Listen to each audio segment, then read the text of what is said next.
Hello friends, welcome to Chess in Assam.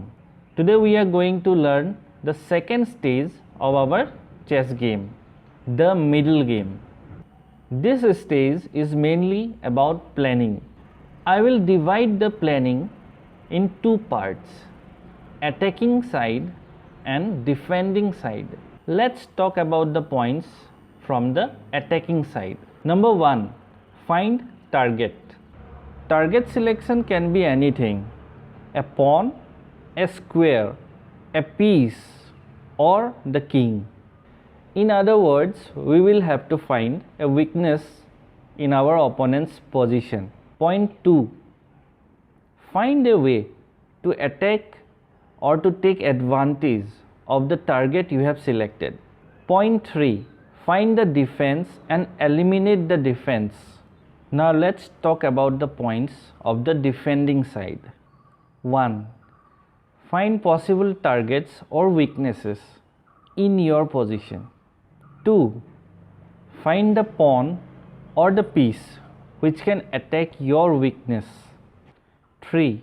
Find a way to defend your weakness or try to eliminate the attacking piece or pawn.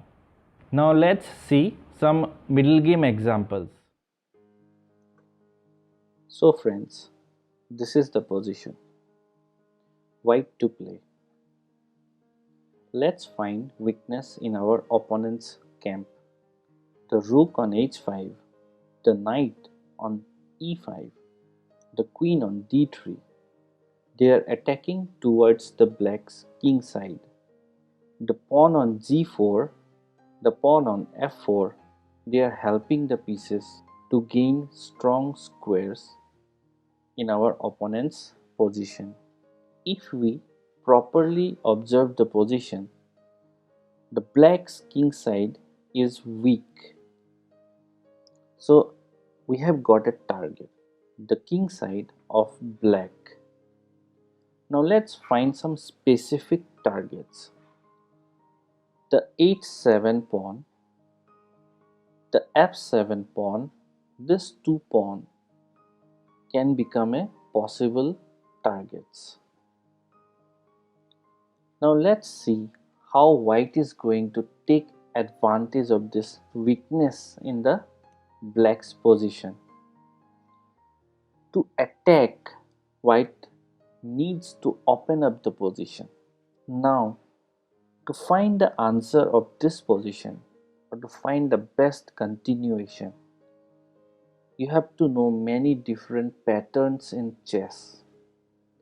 By pattern, I mean to say different kinds of positions where a certain side can win.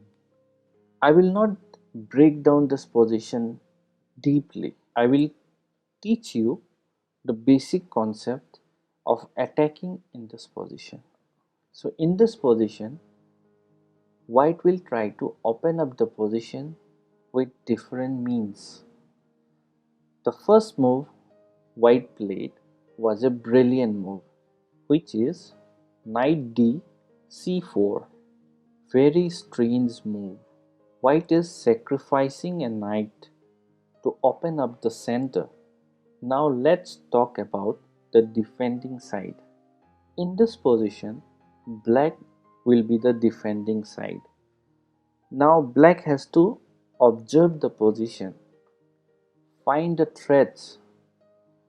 Why white is giving up a knight in this position? That is the biggest question.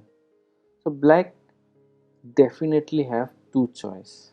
One, capturing the knight. Two, avoiding the capture and trying to eliminate the weakness, which is f7 and h7. In this position, black made the wrong choice, which is he captured the knight. Let's continue. Pawn takes knight. So this was the wrong decision made by black. As I told you earlier, to solve this position you need reference of different kinds of problems. So in this position, there is a nice idea of checkmate which white used it very wisely. So now let's check what was the move. Queen takes g6, giving up his queen to open up the position for the knight, rook and the bishop on f1.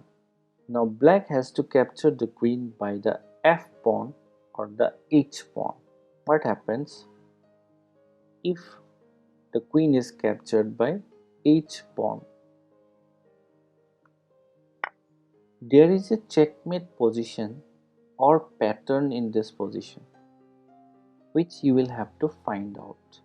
But for this class I am going to teach you the checkmate position. White played knight takes g6. The threat is rook h8 checkmate. Black don't have any kind of good reply, so he has to capture the knight by the f pawn. Now the bishop on f1 will simply capture the pawn on c5 to give check. Now king f8, which leads to rook h8 checkmate. A brilliant planning, brilliant positional understanding. Also, white knows many different kinds of checkmates. Now let's go back to the position where queen captured the knight on g6. We have seen h cross g6 was a checkmate. What happens if black captures the queen by f pawn, f cross g6?